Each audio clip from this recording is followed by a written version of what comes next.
September 11th, 2001, a day that changed our nation forever. We witnessed the unimaginable as the Twin Towers fell. Thousands of lives were lost in an act of terror that shook the world. In the face of this tragedy, heroes emerged. Firefighters, police officers, and countless brave souls who ran towards danger to save others. Across the nation and here in Hillsborough County, we honor the memory of those we lost and celebrate the heroism of those who gave everything. We pay tribute to the victims, the families, and the heroes of 9/11. We stand together as a community. Hillsborough County, honoring the past, protecting the future.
Welcome to a meeting of your Planning Commission, the official local planning agency for the cities of Tampa, Temple Terrace, Plant City, and unincorporated Hillsborough County. The Planning Commission provides innovative leadership and long-range vision that contributes to the creation of a thriving, prosperous community that offers opportunity, fairness, and choice in how we live, move, learn, work, and play. For more information about the Planning Commission, please call 813-272-5940. Follow us on social media or visit our website at planhillsborough.org.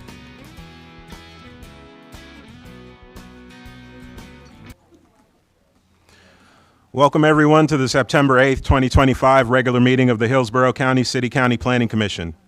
We thank you for attending this meeting. Your comments and participation are encouraged. For those attending in person and wishing to speak on any agenda item, please sign the register at the rear of the room and turn off any devices that may be a distraction. To minimize feedback in the audio, all online participants in the meeting will be muted until it is their opportunity to speak. Planning commissioners should unmute themselves to indicate that they would like to speak. Please be sure to state your name at the beginning of your remarks for the benefit of the clerk. There will be an opportunity for members of the public to provide comments. When your name is called, you will be unmuted when it is your turn to speak. Please wait until the chair calls on you to begin speaking. State your name at the beginning of your comments and adhere to the time limits. If anyone has difficulties or is watching via HTV and would like to provide comments to be included in the record for the local government hearing, please email them to planner@plancom.org. For action items, the meeting will be conducted as follows. The agenda item will be introduced. Staff will give their presentation with a 15-minute time limit. The applicant will be given the opportunity to make a presentation with a 15-minute time limit. Following presentations, members of the public may address the Planning Commission when recognized by the chair. Public comment will be heard for 3 minutes per person. The applicant will be afforded a 3-minute period for rebuttal or response. Planning commissioners will ask questions. Public comment will be closed. Then upon a motion, a second, and discussion, a vote will be taken. With that introduction, I'd like to ask Mr. Gerald Berry to lead us in the invocation and the Pledge of Allegiance. Could all please rise if you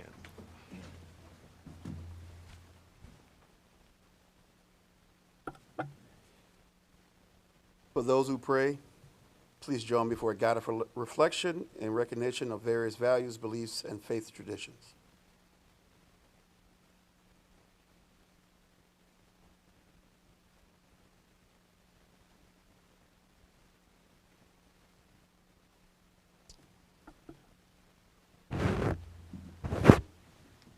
I pledge allegiance to the flag of the United States of America and to the republic for which it stands, one nation, under God, indivisible, with liberty and justice for all.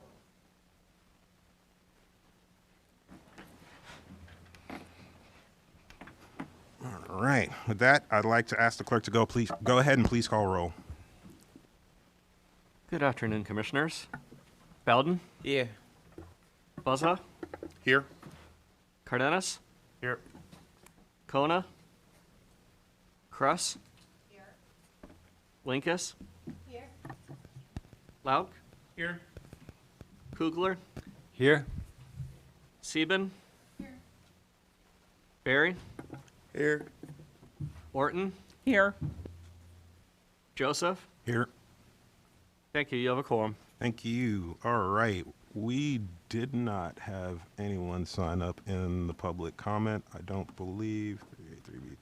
No. So we will go on to our first action item, 3A, Tampa Bay Standard Work Permit, application number 25013, New Birth, Port Red Wing. And the presenter is Diego Guerra. Good afternoon, ladies and gentlemen. Diego Guerra, Planning Commission staff. This item is a consistency determination for a new birth, birth 301 at Port Red Wing. This review is pursuant to chapters 95-488 and 97-351 of Laws of Florida. Moving closer to, the site is located on the map, indicated by the white star pointed by the arrow, which is located just north of Apollo Beach. Moving in a little closer to the port itself, the site is located in the red box outline, which outlines the project area. The permit, the permit is consistent with Port Tampa Bay's master plan, Vision 2030, that outlines the growth of Port Red Wing, and on the right side of the slide is a depiction of the proposed berth adjacent to the two already existing berths. Currently, the waterway adjacent to the proposed berth is in use, dredged, and maintained for continued port activities. Port Red Wing is experiencing a growth in activity, and the new berth will assist in relieving the import and export operations that the port is experiencing there. Currently, there are no significant natural resources present at the site. The proposed project is approximately, consists of approximately 64,000 square feet. And includes about 40,000 cubic yards of fill. The work would not go beyond 10 to 20 feet below ground and would not impact the Floridan or the intermediate aquifer systems. this site would be used again for unloading and loading of aggregate vessels. Environmental impacts were considered when evaluating the permit application against the comprehensive plan for unincorporated Hillsborough County. No significant impacts to existing or ancillary natural resources were identified, as the site is already an active waterway, is already dredged for large vessels. The project also supports the expansion of commercial activity at the port and brings economic benefits to the public.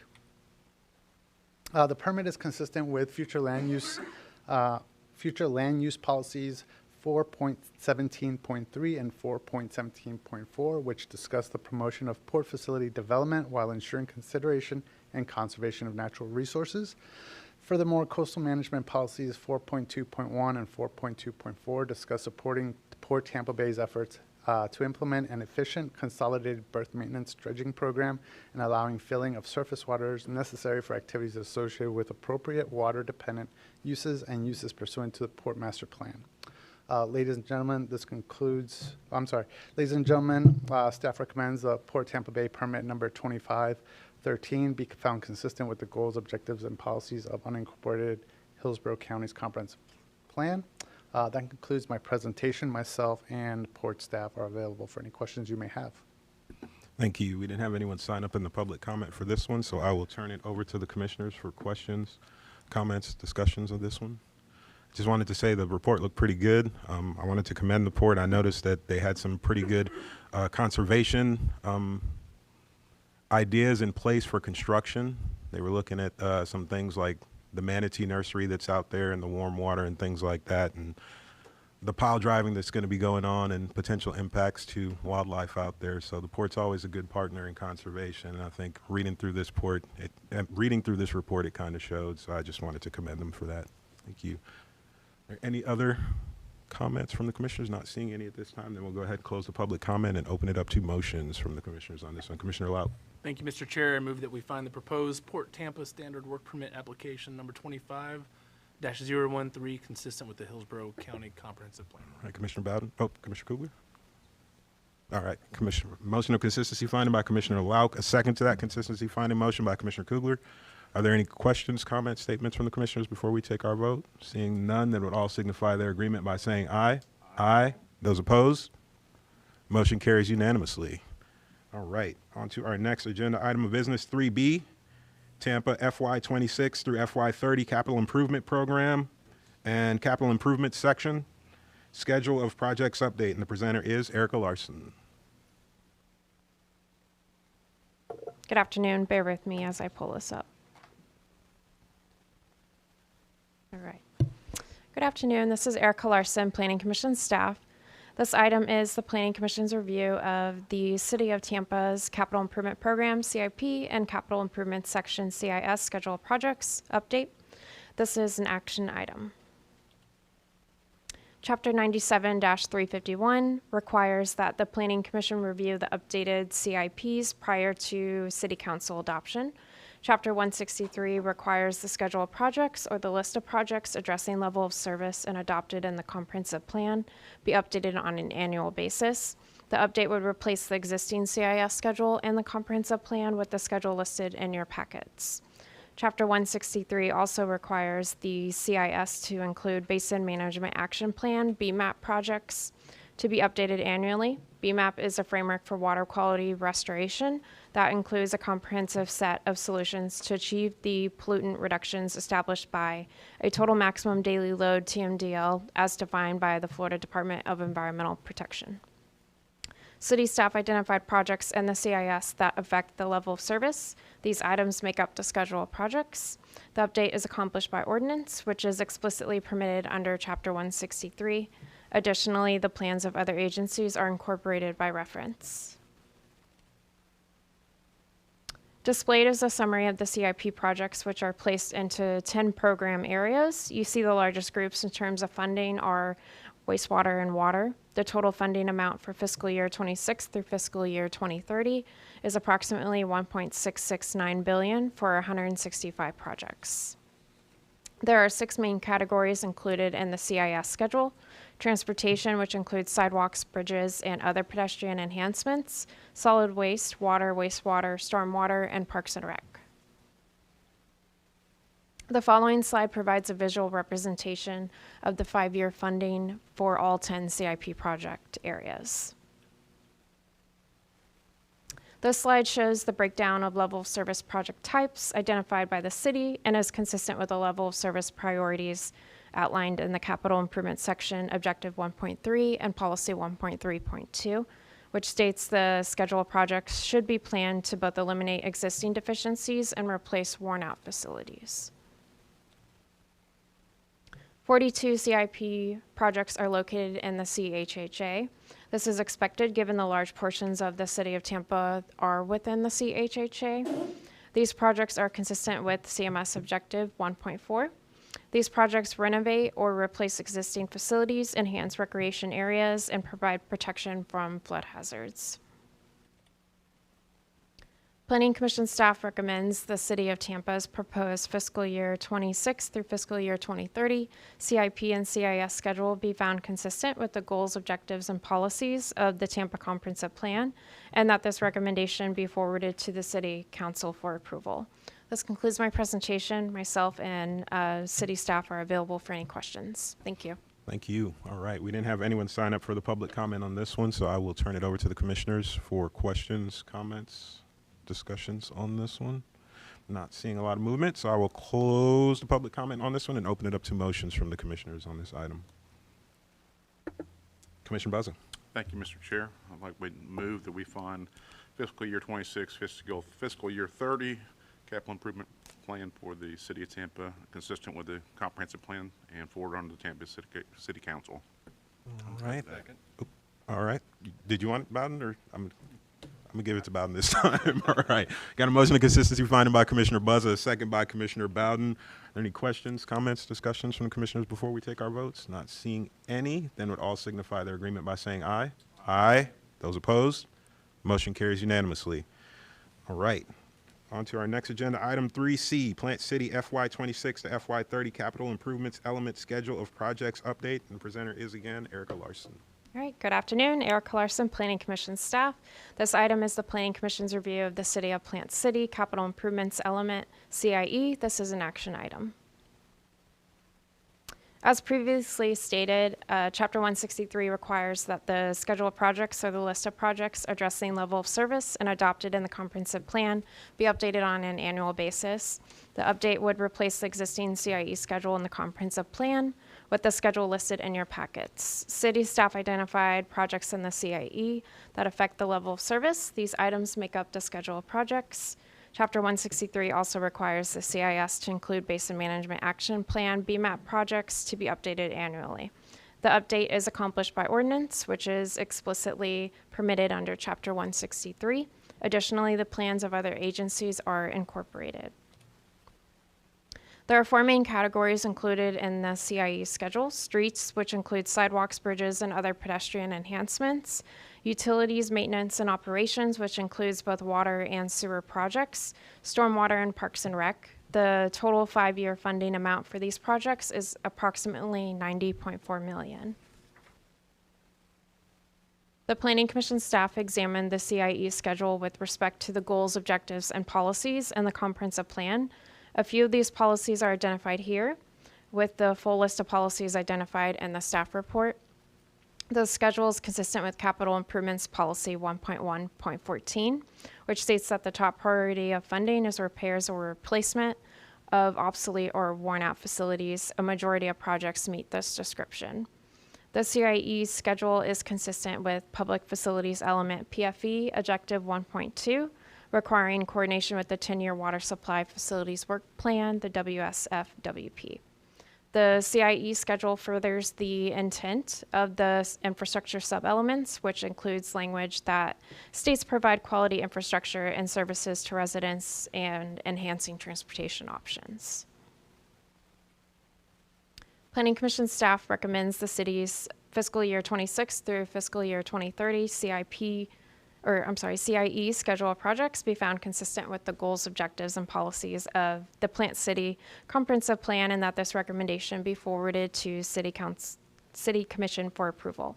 This concludes my presentation. Myself and Plant City staff are available for any questions. Thank you. Thank you. All right, we didn't have anyone sign up for the public comment on this one, so I will turn it over to the commissioners for questions, comments. Not seeing any, I will go ahead and close the public comment on this one and open it up to motions. Commissioner Bowden. I'll make a motion to, we recommend to county commissioners that the Plant City FY 2030 capital improvement element schedule of projects update be found consistent. All right. Second. All right, we have a motion of consistency finding by Commissioner Bowden. Second to that motion by Commissioner Kugler. Are there any questions, comments from the commissioners before we take our vote? Not seeing any, then would all signify their agreement by saying aye. Aye. Those opposed? Motion carries unanimously. All right, on to our next one, 3D, Temple Terrace, 4-year 26 through 4-year 30 capital improvements program update, and the presenter is Erica Larson. All right, good afternoon. This is Erica Larson, Planning Commission staff. This item is the Planning Commission's review of the City of Temple Terrace Capital Improvement Program, CIP. This is an action item. Similar to the previous presentations, again, Chapter 97, 351 requires that the Planning Commission review the updated CIPs on an annual basis. The update is accomplished by ordinance, which is explicitly permitted under Chapter 163. Additionally, the plans of other agencies are incorporated by reference. Usually the CIS schedule of projects is included in this report. However, due to staffing changes, it will be a separate item later this year. Displayed is a summary of the CIP projects, which are placed into 9 program areas. The total funding amount for fiscal year 26 through fiscal year 2030 is $46.3 million for 182 projects. Displayed is a summary of the CIP projects, which are placed into this chart. Depicts the same information as the previous slide, with percentages broken down by program area. You can see the largest groups in terms of funding are transportation, followed by sewer, water, and stormwater projects. Staff also analyzed the CIP with respect to the funding source requirements and the comprehensive plan. CAP policy 1.5.5 states that general fund should not be used for those facilities with dedicated revenue sources such as potable water, wastewater, and solid waste. After a review of the general fund expenditures, staff found none of these types of projects relied on general funds. CAP policy 1.5.10 and 1.511 state that all projects within the first 3 years of the city's CIP be funded with committed revenue sources. These include ad valorem taxes, gas taxes, and user charges. Staff reviewed the funding sources and timing and found the CIP funding was in accordance with these requirements. Planning Commission staff recommends the city's proposed fiscal year 26 through fiscal year 2030 CIP be found consistent with the goals, objectives, and policies of the Temple Terrace Comprehensive Plan. This concludes my presentation. Myself and Temple Terrace staff are available for any questions. Thank you. Thank you. We didn't have anyone sign up in the public comment for this one either, so I will turn it over to the commissioners for questions. Yes, Commissioner Linkus. I was curious. I'm not sure if you'd know offhand, but I did hear your comment that potable water wouldn't be included in this, but certainly Temple Terrace's water has been in the news lately. Is there anything in the CIP that could be supportive of efforts to look at the water situation in Temple Terrace? Do you know? I don't know off the top of my head. I think Temple Terrace. This is Jim Ingram, Finance Director of City of Temple Terrace. We not in the current plan because we do not know the cost. We are right now. We have a consultant that is looking at a new plan for us, how we're going to address the issue. We, like a lot of communities across Florida, are dealing with PFAS. And so we don't have cost right now. That's why it's not plugged in. But I imagine next year's plan will look a lot different and heavily weighted on the water. Thank you. I appreciate that information. All right. Are there any other questions, comments, discussion items from the commissioners? I am not seeing a lot of excitement, so I will go ahead and close the public comment on this one and open it up to motions from the commissioners. Commissioner Lickes. I'd like to make a motion that fiscal year 26 through 30 Temple Terrace CIP be found consistent with the comprehensive plan. All right, a motion of consistency finding by Commissioner Lickes, second by Commissioner Kress. Are there any questions, comments from the commissioners before we go ahead and take our vote on this consistency motion? Not seeing any, then we'll all signify their agreement by saying aye. Aye. Those opposed? Motion carries unanimously. All right. On to item 3E, Hillsborough County Public Schools 2025-2026 Tentative District Educational Facilities Consistency Review. And the presenters are Michelle Orton and Sophia Garantiva. Good afternoon, Commissioners. Sophia Garantiva, Planning Commission staff, here to present the consistency review for the Hillsborough County Public Schools 2025-2026 Tentative District Educational Facilities Plan. To provide some background information on the District Educational Facilities Plan, it includes the 5-year work program, which outlines new constructions and additions to schools through the 2029 to 2030 school year. It's adopted by the school board to provide adequate facility capacity for projected student enrollment. And the Planning Commission reviews the plan annually per Florida statutes and the interlocal agreements between the school board and the 4 local governments for consistency with each jurisdiction's comprehensive plan. So before I hand over the presentation to Michelle Orton, the General Manager of Growth Management and Planning at Hillsborough County Public Schools, who will present the tentative facilities plan, I'd like to note a late change to the plan. This is the addition of a high school AAA in Plant City for the 2029-2030 school year, which was approved at the school board meeting on August 26, 2025. So due to timing, that change was not reflected in staff analysis, but staff will still review high school AAA for site-specific consistency with the Plant City Comprehensive Plan at the site planning stage in accordance with the process outlined in the interlocal agreement. So with that noted, I'll now turn it over to Michelle Orton. And following her presentation, the consistency finding will be presented and the Planning Commission will take action. Thank you.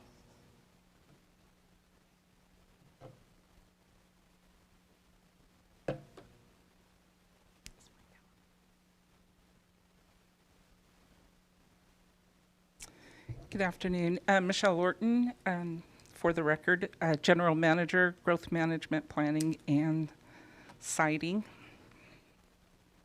So the outline and objective of this is to review the tentative educational facilities work plan and find the district's educational facilities work plan consistent with the comprehensive plan. What I'm going to show you now is our next 5 years. The first year is this school year, 25-26, and we have already opened Morgan High School. There's a little picture of it on the side. It's beautiful if you haven't seen it yet. And also we will be opening Lott Technical College, formerly known as Plant City Career Center. We are hoping for an October date. Year 2, we have no new school openings. Year 3, we will be opening Tinker PK8 on MacDill High School, or MacDill Air Force Base.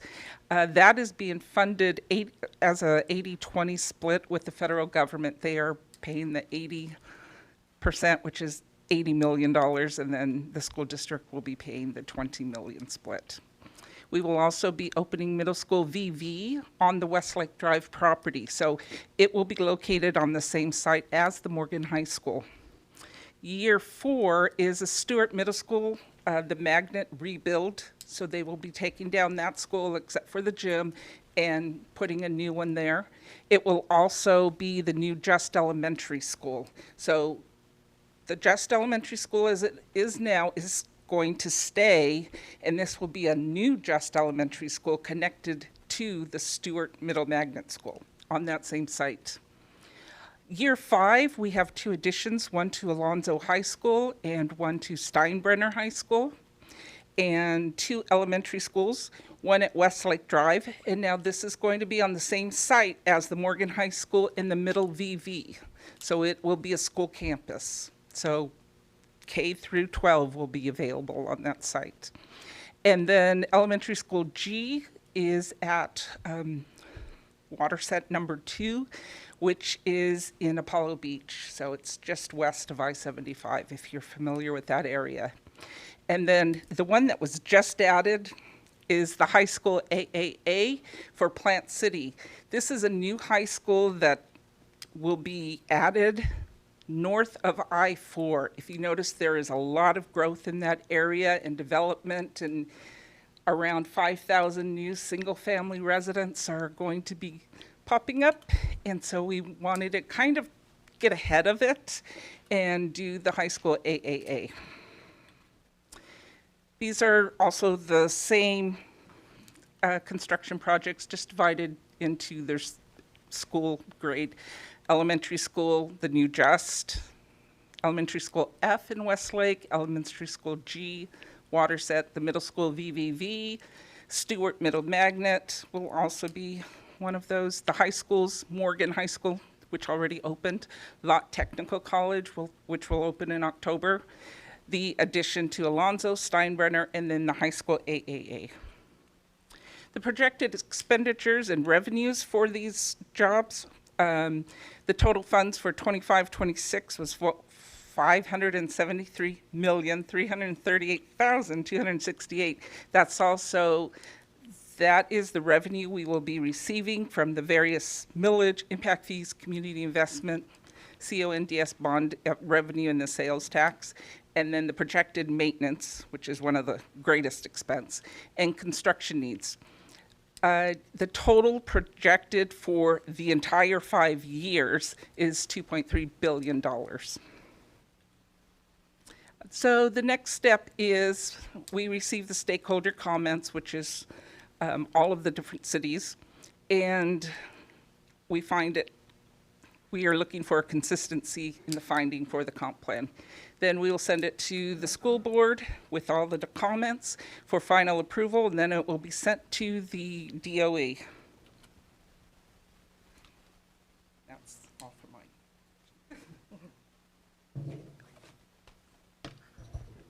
All right, thank you. With that, we'll go into the consistency findings. So staff finds the proposed educational facilities plan consistent with the following objectives and policies of the unincorporated Hillsborough County Comprehensive Plan. And this includes a policy that calls for cooperation with the school board to address future needs, to evaluate school board public facility plans for consistency with the comprehensive plan, and policy calling for annual coordination to determine needs for additional school facilities. The proposed plan is also consistent with the following policies of the Plant City Comprehensive Plan that similarly require cooperation with the school board to address future needs, the evaluation of public facility plans for consistency with the comprehensive plan, and as well as the annual coordination to determine needs for additional facilities. The plan is also consistent with the following policies of the Temple Terrace Comprehensive Plan, again, which calls for the cooperation to address future needs, the evaluation of public facility plans for consistency, and as well as annual coordination to determine need for additional facilities. And lastly, the proposed plan is also consistent with the policies of the Tampa Comprehensive Plan, including policies that call for cooperation with the school board to address future needs and the evaluation of public facility plans for consistency with the comprehensive plan, as well as supporting the school district in its effort to provide for, locate, and expand public schools in a coordinated manner. As such, staff recommends that the Planning Commission approve the attached resolution finding the proposed 2025-2026 District Educational Facilities Plan consistent with the unincorporated Hillsborough County Comprehensive Plan, Plant City Comprehensive Plan, Temple Terrace Comprehensive Plan, and City of Tampa Comprehensive Plan, and forward this recommendation to the school board. This concludes my presentation, and staff is available for any questions. Thank you. All right, we didn't have anyone sign up in the public comment, so I will turn it over to the commissioners, and I see Commissioner Laux ready to go. I'm ready to go. I just wanted to say it looks like there's a lot of good work and a lot of good planning that's gone into this, and to commend fellow Commissioner Orton on a sterling presentation. All right, Ms. Ornita? If I could just ask if whoever makes the motion could just mention including the school that Commissioner Orton added, the addition of that additional high school. Yeah, AAA, yeah. All right. I do have some questions about that because it is a little uncharacteristic. I did want to know on that AAA school, and I'm fine with all of it. Obviously, as a community, we need the school, so that wasn't my issue. It's really, I just want to be clear and transparent about the procedure of this because it's uncommon to have someone walk something up and for us to amend the motion and make it at the dais. So I want the commissioners to understand what we're doing here and for everything to be transparent. Again, I think it's good. I looked at the numbers. We need the schools. Plant City needs the seats, no doubt, but you know, let's just make sure we're understanding what we're doing here. I was wondering about the new student stations, the total student stations, and the potential opening date for AAA, if you had any of those. The student stations is 2,410, and the opening date would be the 29-30 school year, proposed opening date. Okay, very cool. And I just wanted to get a little background as to, again, how come this wasn't necessarily brought in with the others in the regular process? Was this something you all caught late or realized afterwards, or did money loosen up somewhere? Or? Well, the way we count student stations, if they are modulars that are leased, we cannot count them. So once we were able to purchase modulars, then we count those student stations. That brought Strawberry Crest way up high in Plant City because they have modulars on their site. So we needed more student stations because they're already filled. We cannot add any more to those two schools along with Armwood. They are all filled. So the next step was we need to build a new school site. The numbers aren't high enough to fill 2410 seats, but it is growing, so it's time we move forward with that. Okay. And my last question, very good on the AA, I'm satisfied with that. I was wondering about Temple Terrace. I didn't notice much about Temple. Are they just good? Temple Terrace is already built out, Okay. so they have no more room. If they tear down some apartments and build new apartments, I mean, it still keeps the capacity the same. Okay, very good. All right, that's all for me. I'm gonna shut up now and turn it over to the rest of the commissioners for any comments or questions. Not seeing a lot of excitement, I'll go ahead and close the public comment on this one and open it up to motions from the commissioners. Commissioner Lau. All right, it's a mouthful, so bear with me. Mr. Chair, I move that we recommend that we find the 25-26 tentative district educational facilities plan consistent with the unincorporated Hillsborough County Comprehensive Plan, the Plant City Comprehensive Plan, Tampa Comprehensive Plan, and Temple Terrace Comprehensive Plan, and add high school AAA while forwarding this to the finding to the school board. All right, it's a motion of consistency finding, adding high school AAA to the list for the year 5. Is there a second out there? Commissioner Buzza? I'll second. All right, we have a motion of consistency finding by Commissioner Lauk, adding school AAA. Second to that motion by Commissioner Buzza. Are there any questions, comments from the commissioners before we take our vote? All right, then we'll all signify their agreement by saying aye. Aye. Those opposed? Motion carries unanimously. All right. That was our last action item.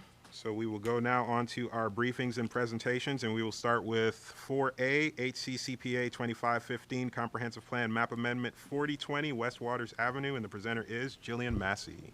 Good afternoon, Jillian Massey, Planning Commission staff. I'll be presenting a summary of HCCPA 25-15 located at 4020 West Waters Avenue. This request is a privately initiated small-scale map amendment. The subject site is approximately 0.6 acres, and the request is to change the land use category from residential 12 to office commercial 20. The subject site is in the western side of unincorporated county. It's part of the July 2025 cycle of plan amendment requests, located in the urban service area, and it's not within the limits of a community plan. This is an aerial photo of the site outlined in pink. It is currently vacant. It's located on the south side of West Waters Avenue between Lois and Grady Avenue and west of Dale Mabry Highway. Within the vicinity of the site, there are mainly strip retail plazas and other light commercial uses along West Waters Avenue. And there's a multifamily development immediately to the east and south of the site. The site's currently in the residential 12 future land use category. It allows for consideration of medium density residential, agricultural, neighborhood commercial, office uses, multi-purpose projects, and mixed use developments. And neighborhood commercial uses are subject to locational criteria. The site is surrounded by the residential 12 land use category. Office commercial 20 is located further east along Dale Mabry Highway, and further east is residential 9. Residential 9 is located further south. Residential 20 and light industrial are located further west. The request is to change the site to Office Commercial 20, which allows for consideration of uses such as agricultural, community commercial type uses, office uses, mixed use developments, and compatible residential uses. Commercial uses are not subject to locational criteria in this designation. This slide outlines the potential impacts of the requested land use change. Currently, under the residential 12, the site can be considered for up to 7 dwelling units or approximately 13,000 square feet of non-residential uses, subject to locational criteria. The change to Office Commercial 20 would allow for consideration of up to 12 dwelling units or approximately 19,600 square feet of non-residential uses. The proposed amendment would allow for an increase in the potential commercial intensity and residential density, and it would also introduce the potential of commercial intensive zoning uses. And that concludes my briefing. If you have any questions. Thank you. Are there any questions from the commissioners on this one? Not seeing any. Well, thank you for the information. And we will move on to our next item, 4B, HCCPA 25-16 Comprehensive Plan Text Amendment, Surface Water Resource Protection Areas Map, and Wellhead Resource Protection Areas Map Update. And the presenter is Diego Guerra. All right, good afternoon, ladies and gentlemen. Diego Guerra, Planning Commission staff.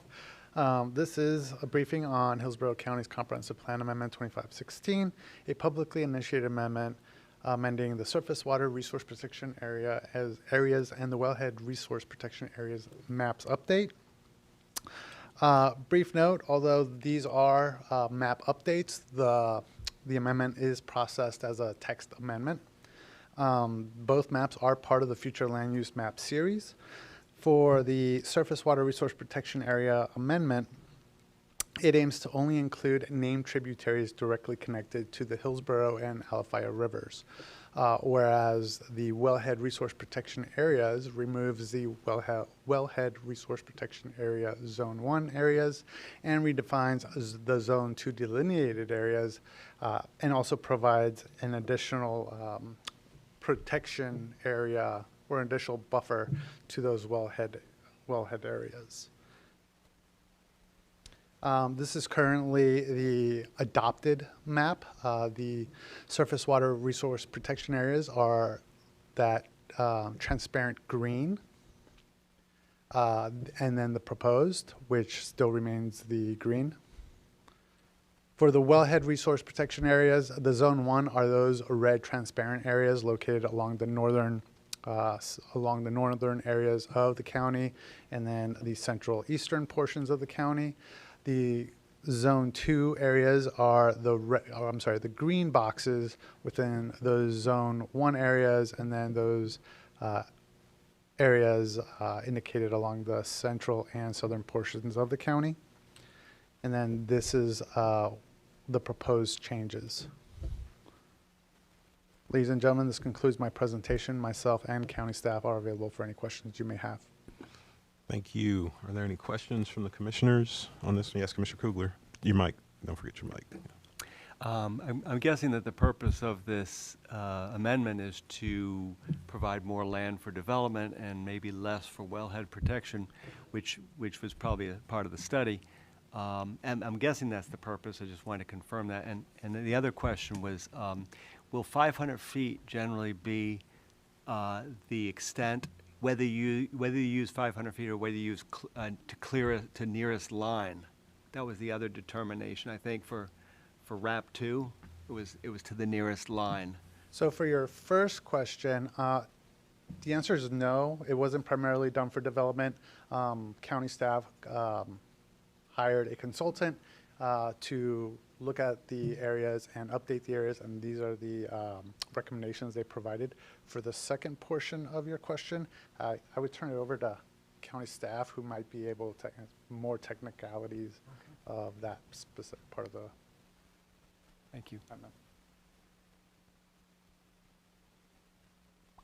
Good afternoon, Commissioners. My name is Kim Cruz, Environmental Services Division of Hillsborough County. Your question was about the 500-foot buffer? Correct. So the purpose of this update to both of the maps is for the purpose of drinking water protection. That is the primary purpose of these updates. We reviewed the defined criteria for each of the maps and determined that these areas should be proposed as the new areas. Now, Zone 1, let me get some maps up here really quick, just to kind of give you guys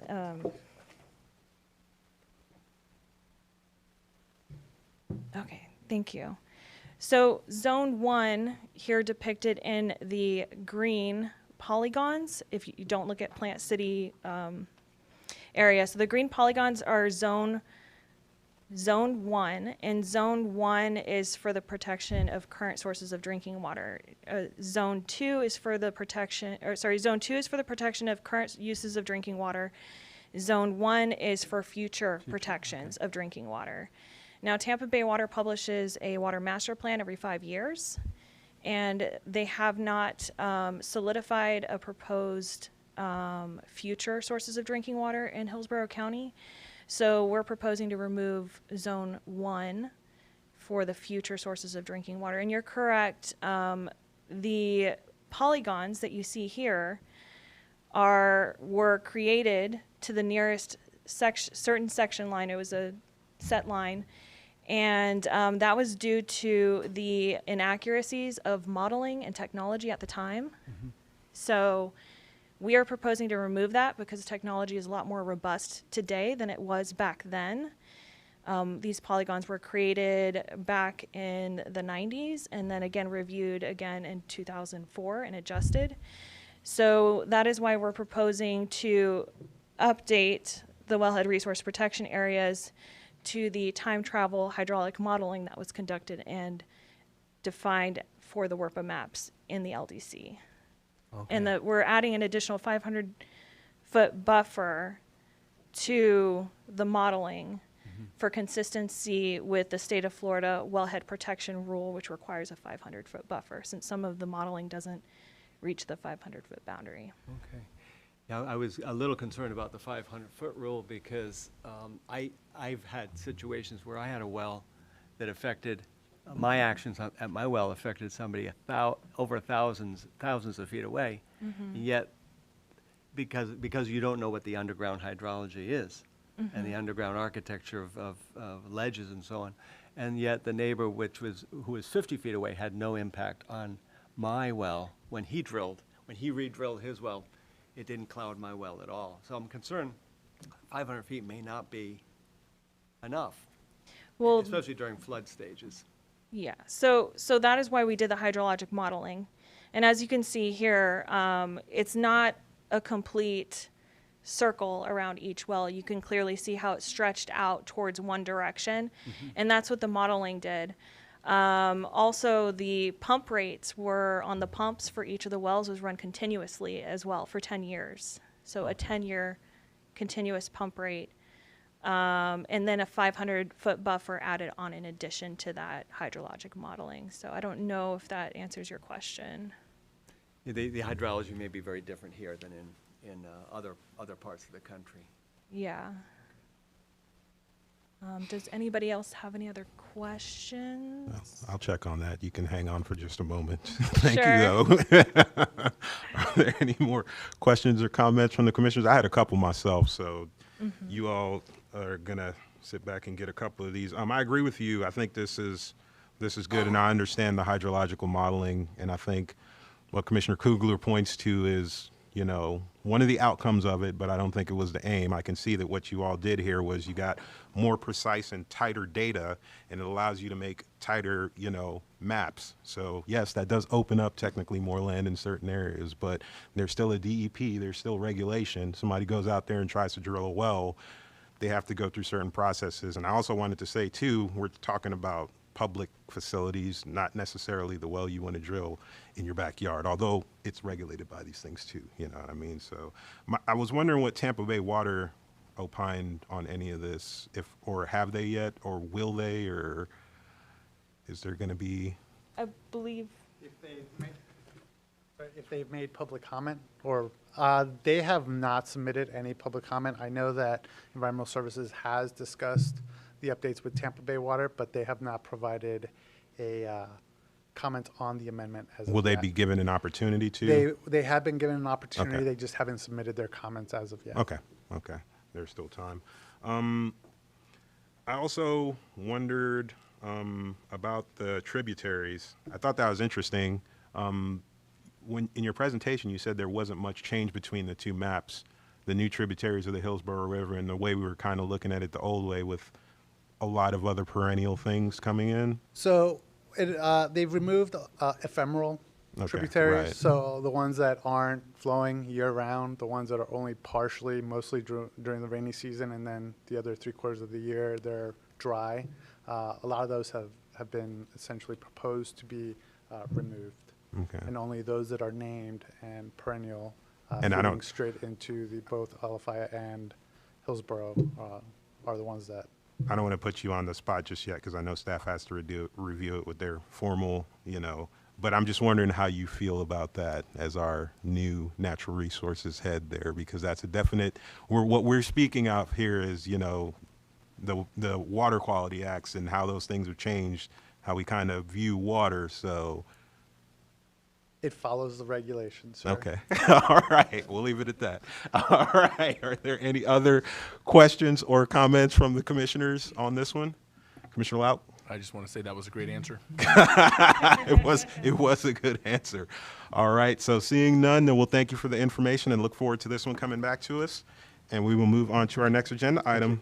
Looks like 4C HCCPA 25-17 Comprehensive Plan Text Amendment Corridor Preservation Plan Map, and the presenter is Katrina Corcoran. Good afternoon, Katrina Corcoran, Planning Commission staff. I'm here today to present on HCCPA 25-17. This is a text amendment to the Corridor Preservation Plan map. So some background on this request. It is privately initiated. It is a text amendment that would be adding a corridor, which is Fort Hamer Road, to the adopted Corridor Preservation Plan map. This Fort Hamer Road would be connecting to US 41. It's located in southern Hillsborough County, and it's not yet constructed. Some background on this amendment: the Mobility Sections map series includes Map 1, which is the adopted Corridor Preservation Plan map. You can see the map graphic here on the right. It primarily deals with the preservation of right-of-way related to corridors. You can see here on the map with the different color ranges. It also includes intersections and interchanges, which you can see delineated through the circles. The proposed changes for HCCPA 25-17 include the addition of Fort Hamer Road. The proposed alignment is shown here on this map. Again, that's connecting US 41 going all the way south through I-75 into the county line. This is a potential future connection to a proposed Fort Hamer interchange at I-75. However, the proposed interchange is not a part of this amendment. It will not be reflected as a part of the Corridor Preservation Plan map at this time. Additionally, the connection would be located within a group of 36 parcels, which are under control of one owner. The properties where the alignment would occur contain agricultural use at this time, and their future land use designation is agricultural rural. However, there are no proposed changes to the future land use designations as a part of this amendment. This slide shows the Corridor Preservation Plan map with the addition of the proposed Fort Hamer Road. You can see it right there on the bottom near the county line. And since that's quite small, I provided a slide with the zoomed in. You can see it hopefully a little bit better. You can see it outlined there in red, and the orange denotes that it would be a 6-lane roadway. This concludes my presentation. I'm happy to answer any questions that you may have. All right. Are there any questions on this one from the commissioners? Commissioner Linkus. Could you, this is new to me, could you explain what placement of this roadway on the map implies or obligates the county to? Sure. So I believe the applicant has provided this as a way to add that to the map that the roadway may be constructed. So it's really just adding that this right-of-way would be reserved for that roadway. The proposed alignment is not set. It wouldn't, there would have to be further review of any kind of environmental impacts in the actual construction of the roadway. So it's really adding to this map that laneage is reserved in that area. However, it's subject to other updates and changes in the process. Mm-hmm. Commissioner Kugler. Thank you. Perhaps that answered my question, because as I was reading it, I seemed a bit confused. It seemed like a protective corridor, and I was thinking, is that wildlife protection or agricultural land protection corridor or protection of a 6-lane roadway? And I couldn't tell, is it all three? Yeah, so it is the corridor preservation map. It's preserving the right-of-way, so it's related to the roadway and the right-of-way for the construction of that roadway. But again, since this roadway is not constructed, it's subject to other processes with the roadway being constructed. Okay, so the considerations once the roadway was underway would be how to protect the passage of wildlife. Okay, yes. Thank you. I had a couple questions. I saw Dr. Wong slide in the back. He must have read my mind. He must have felt my thoughts, because I was wondering what the TPO, I know this is still early again, we're in a briefing and obviously everyone has to review these things, but I know there's some action going on down there with the interchange and FDOT and where that interchange is going to land, and it seems like this road is wanting to align with that interchange, so it seems like there's a lot of moving pieces that are going to have to get set into place. So I'm wondering, as this goes forward for us, obviously the TPO is going to be involved, because again, I saw Dr. Wong slide in the back, so this is obviously on his radar. But FDOT, are we making sure that FDOT's involved and we're keeping in touch with them and getting their kind of what they're wanting to do so that we can link everybody up and make sure things align? Of course. So I'm happy to let Johnny come up and add to this, but just to add that we sent this amendment, the briefing summary, out to FDOT, including District 7 and District 1, so both representatives. We've been coordinating with FDOT. Additionally, it's my understanding that the interchange is within the LRTP's unfunded needs. However, this roadway is not within the LRTP. And of course, I'll let Johnny add to that if he has anything. Thank you. Okay. And my other question was, this is down in South County where we have a lot of urban area expansion going on and urban area study for potential expansion going on. So I'm wondering if we're coordinating that sort of stuff too down there and getting a sense from the people who live down there what's going on. I see a neighborhood down there to the far eastern side that it's going to be connecting up through. I know when that usually happens, those neighbors tend to show up in matching shirts and get loud with us. So are we keeping an eye on this? What's going on there? Of course. So yes, so we are coordinating across these different studies. We have the urban service area study going on at the same time, so everyone is in the loop on that.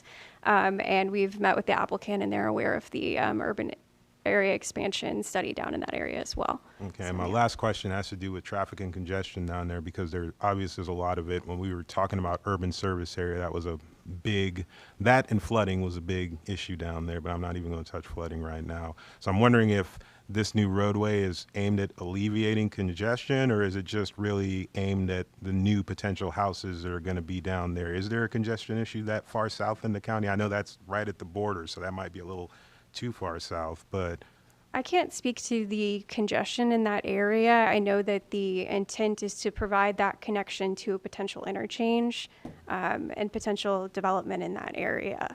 Okay. I might have some questions about traffic down there when you come back, so you might want to look at that. So, all right, that's all for me. I'm going to shut up again. And Commissioner Bowden, I'll turn it over. Quick answer, yes. There's a lot of, you're down there. That's your part of the county, so yeah. All right. Any other questions, comments from the commissioners on this one? Not seeing any. Well, thank you for the information, and we will move on to our next agenda item. Item 4D, HCCPA 25-19, Comprehensive Plan Map Amendment 4950, Saffold Road, Urban Service Area Expansion, and the presenter is Lillian. You told me how to say your last name, and I just... It's okay. Linehan, is that it? Lenahan. Lindahan, Yeah. that's it. Thank you. See?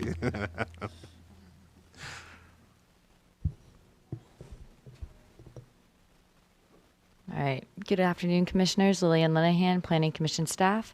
I'm here to present HCCPA 2519, located at 4950 Saffold Road. This is a privately initiated map amendment that is small in scale and approximately 10.01 acres. The applicant is requesting to expand the urban service area, and the amendment is associated with HCCPA 2520, which is a request to change the future land use designation from agricultural rural 1 to 5 to residential 4. This is the general location map. It is in the rural area and within the limits of the South Shore Area-Wide Systems Community Plan and the Waimama Village Plan, and it is located north of Saffold Road and west of County Road 579. Here is an aerial of the site. The site is outlined in pink, and the blue line indicates the urban service area boundary. The proposed amendment would bring approximately 10.01 acres into the urban service area and require, at a minimum, connection to public water and sewer. This concludes my presentation for HCCPA 2519. I'm happy to answer any questions. All right. Were there any questions, comments from the commissioners? Commissioner Kugler. Thank you. Yes, I'm not sure if your map was really precisely accurate, but the one I saw when I was reviewing it online looked like the center of the site was smack dab over a bunch of aquifer. Were those artistic drawings, or were those real aquifers that were portrayed in the materials we received?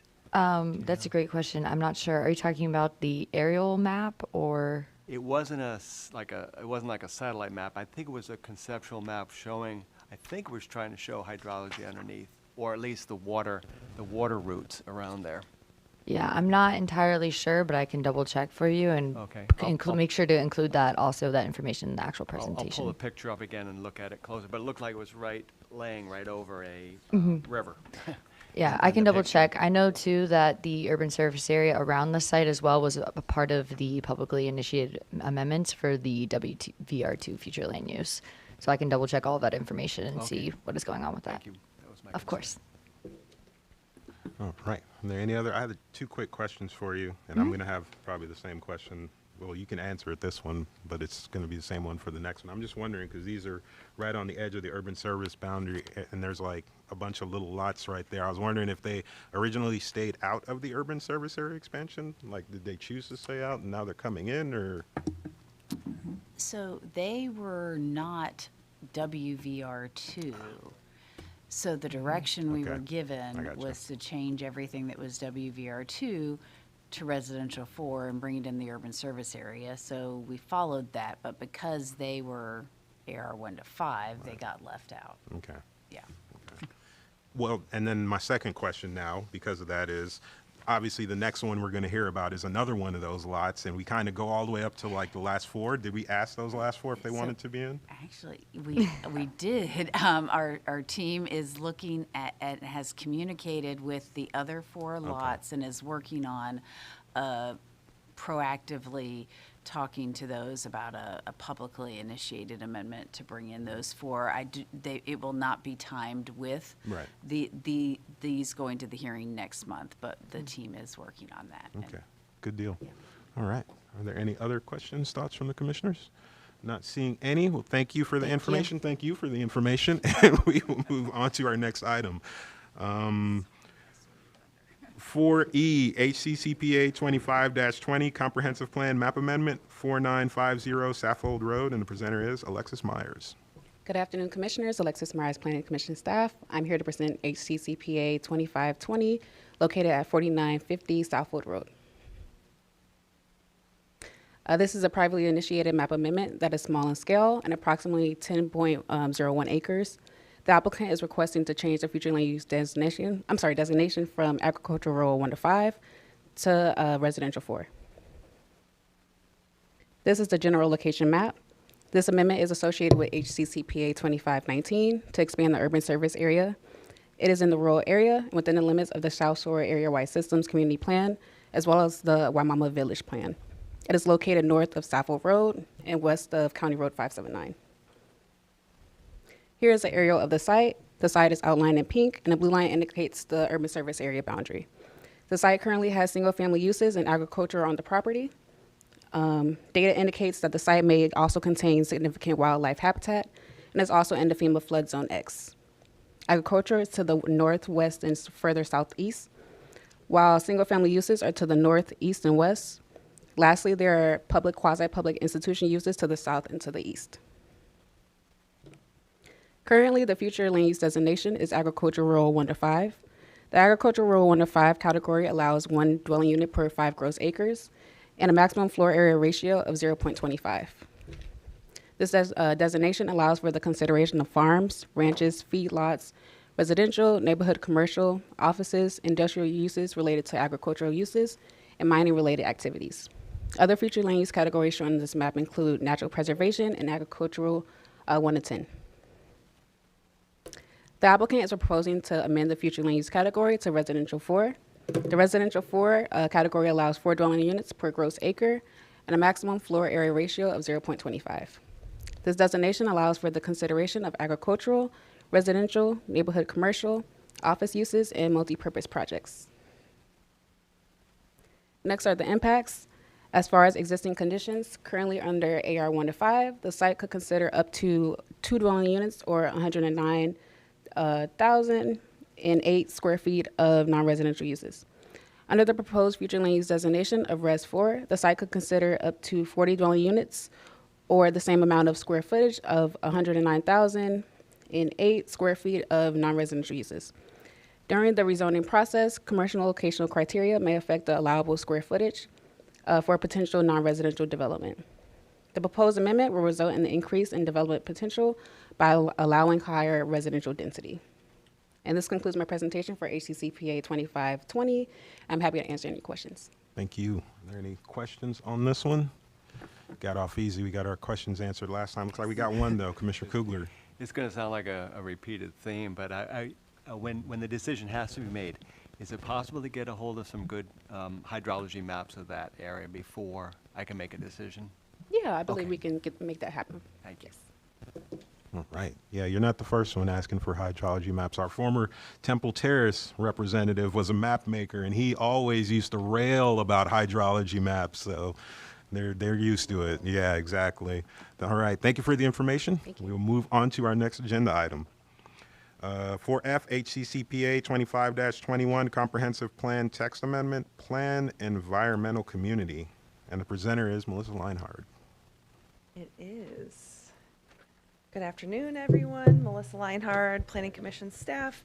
I'm here to brief you on HCCPA 25-21, which is the Planned Environmental Community 1 to 2 Future Land Use category. This is a privately initiated text amendment to the future land use section of the comprehensive plan.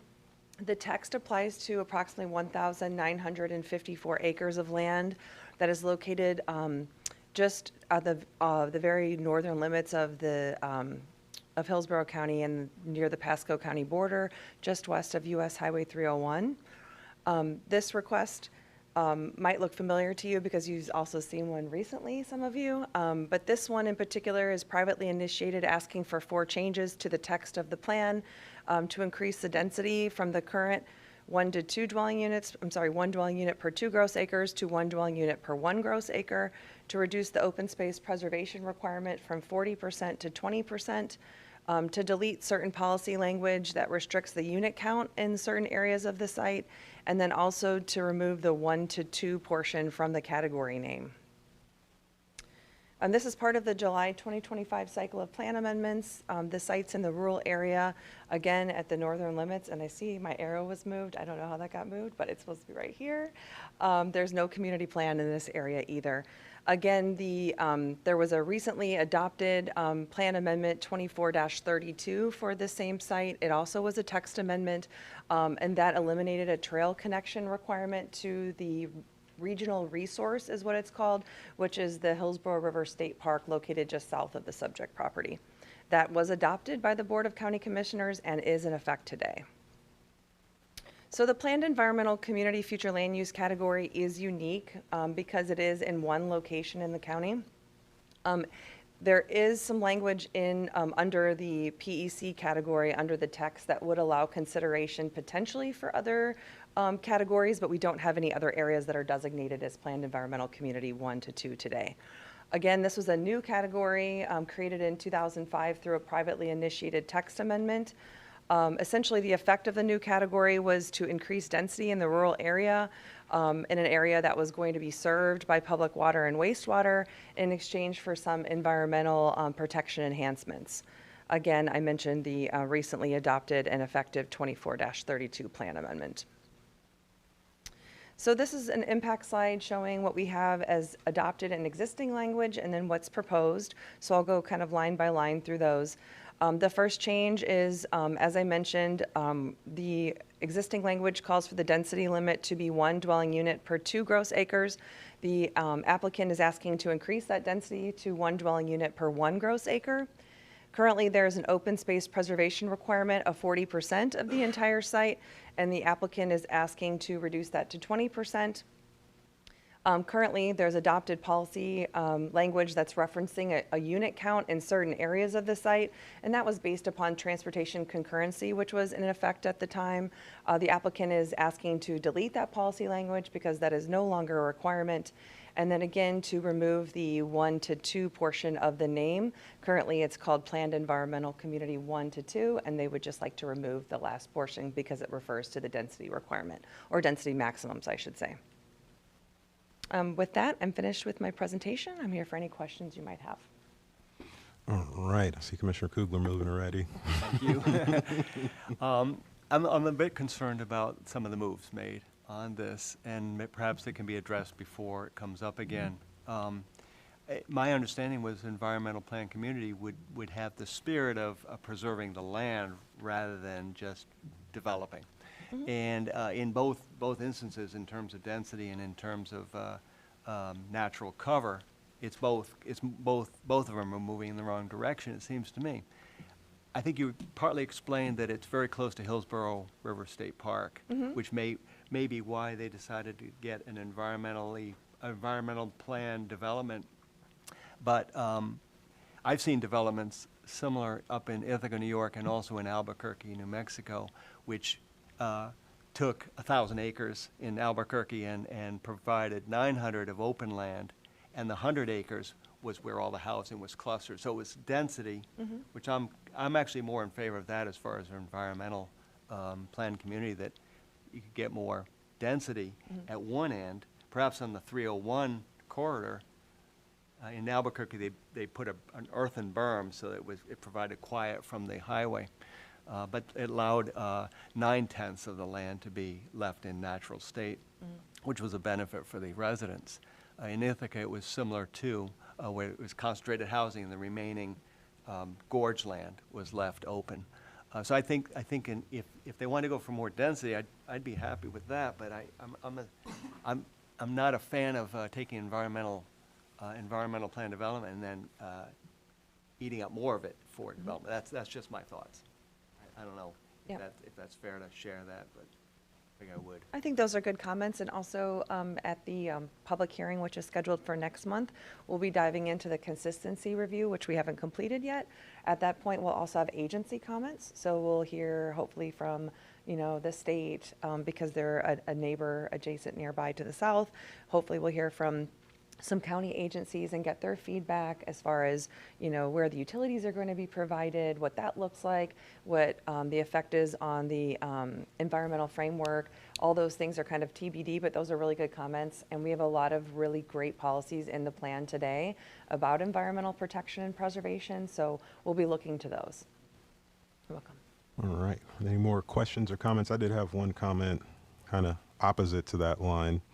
I'll play the devil's advocate here since y'all took that side. I'm going to say that the applicant better show up with something compelling. This better not be one where the applicant tries to phone it in, especially since it's private. They better come with a compelling story and some explanations here, because like Commissioner Kugler just said, we're shaving back some stuff that we put out there to protect things. So again, they better have some good reasonings behind it. So hopefully they're listening right now. Yeah. All right. Are there any other questions, comments on this one? Not seeing any. Well, thank you for the information. We will move on to our next agenda item, 4G, HCCPA 25-22, Comprehensive Plan Map Amendment. 11115 South County Road 39, and the presenter is Willow Mickey. Good afternoon. I'm Willow Mickey with your Planning Commission staff. I will be briefing HCCPA 25-22, which is located at 11115 South County Road 39. This request is privately initiated, large-scale map amendment. It is made up of 4 parcels that total approximately 121.33 acres. The request is to change the land use designation of these parcels from agricultural rural 1-5 to residential 1. This plan amendment is part of the July 2025 cycle, located in the rural area, and is within the limits of the South Shore Area-Wide Systems Plan. Here is an aerial photo of the site outlined in pink. It is located west of South County Road 39 and south of Lithia Pinecrest Road. Within the vicinity of the site, agricultural uses are located to the north, west, and south. Single-family residential surrounds the site on all sides, with public, quasi-public located to the southwest. The site is in the AR 1-5 future land use category. This category allows for the consideration of farms, ranches, feedlots, residential, neighborhood commercial, offices, industrial uses related to agricultural uses, and mining-related activities. Surrounding land use categories include AR 1-5 to the south and southwest, and Res 1 to the north, east, and west. Further north, the public, quasi-public land use includes an elementary school, and there is also natural preservation and agricultural 1-10 further east. The request is to change the site to residential 1, which allows for the consideration of uses such as agricultural, farms, ranches, residential, neighborhood commercial, offices, and multi-purpose projects. This slide outlines the potential impacts of the requested land use change. Currently, under AR 1-5, the site can be considered for up to 24 dwelling units and 1,321,283 square feet of non-residential.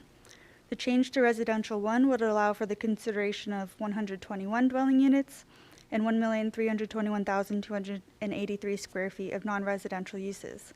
During the rezoning process, commercial locational criteria may affect the allowable square footage for potential non-residential development. The proposed amendment would increase development potential by allowing consideration of higher residential density. That concludes my presentation. I'm here for any questions.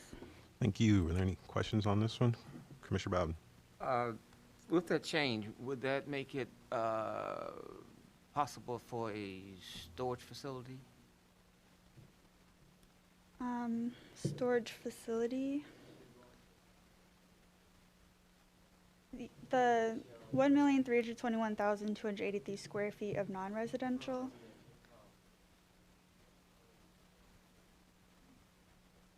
I'm sorry. So would a storage facility be allowable? That's an industrial use, so I don't think that's not something that can be in residential. I'm saying commercial, but I'm thinking about, the basic storage, where your household goods. Yeah, the uses included in residential 1, if I can go back, see where I have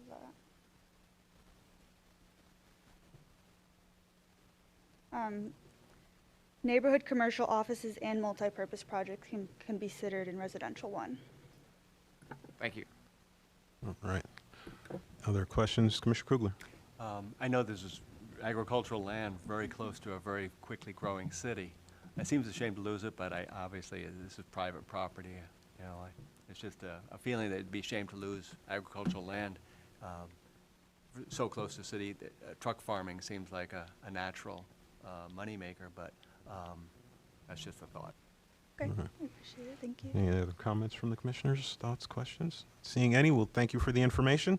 And we will move on to our next one, 4H, HCCPA 25-23, Comprehensive Plan Map Amendment, 117 North Dover Road. And the presenter is again Willow Mickey. Good afternoon, Willow Mickey with your Planning Commission staff.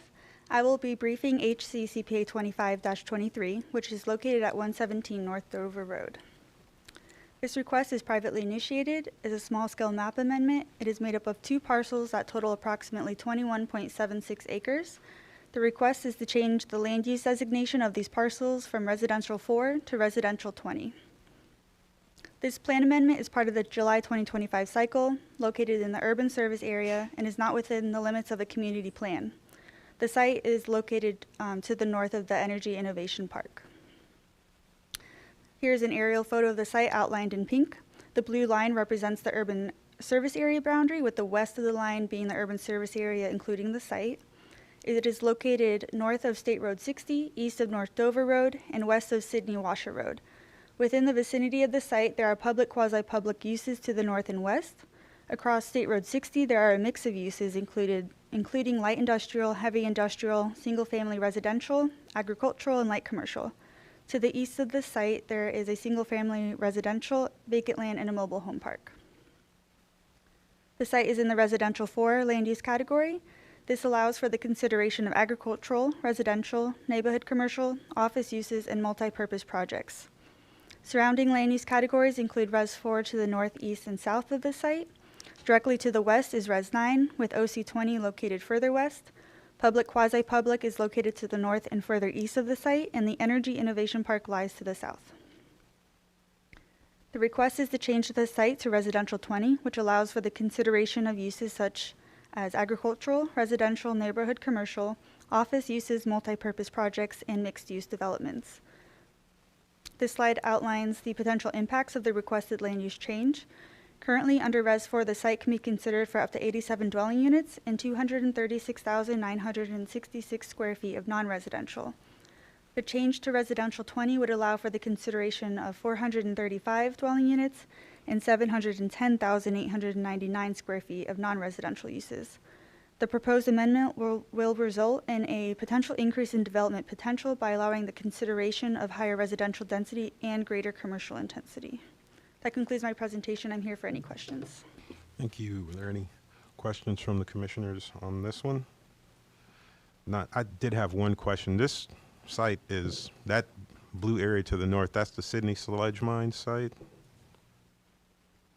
No? Is this a different area? The area to the north I've written down as county-owned. I'm not sure exactly what that public, quasi-public parcel is. Yeah, Okay. Sidney Okay. Dover Okay. Trails and Park. Park, Yeah. okay. Any other questions from the commissioners? Not seeing any. Would thank you for the information. Look forward to this one coming back. And move on to our next agenda item, 4I HCCPA 25-24 Comprehensive Plan Map Amendment 10601 Paul Buckman Highway, and the presenter is Tyreek Royal. Hello everyone, Tyreek Royal, Planning Commission staff. I'll be presenting HCCPA 2524 at 10601 Paul Buckman Highway. This request is privately initiated, small-scale map amendment with approximately 4.74 acres. The request is to change the land use designation from agricultural rural 1.5 and agricultural 1.10 to LI. The location of the site is in the eastern portion of unincorporated Hillsborough County. It's a part of the July 2025 cycle in the rural area, not within the limits of the community plan. This is an aerial photo of the site outlined in pink. It is located south of County Line Road. It's just off the screen to the north. And west of Paul Buckman Highway. Surrounding uses include agricultural and single-family uses to the south, single-family uses to the north, agricultural uses to the west, and heavy industrial uses to the east across Paul Buckman Highway.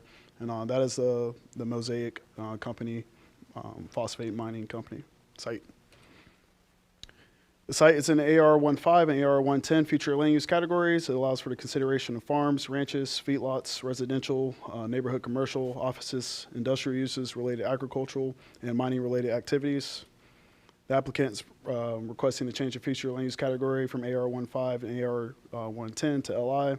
The LI allows for the consideration of agricultural, light industrial uses such as processing, manufacturing, recycling, and storage of materials as the predominant uses, including support offices, warehousing, and retail uses.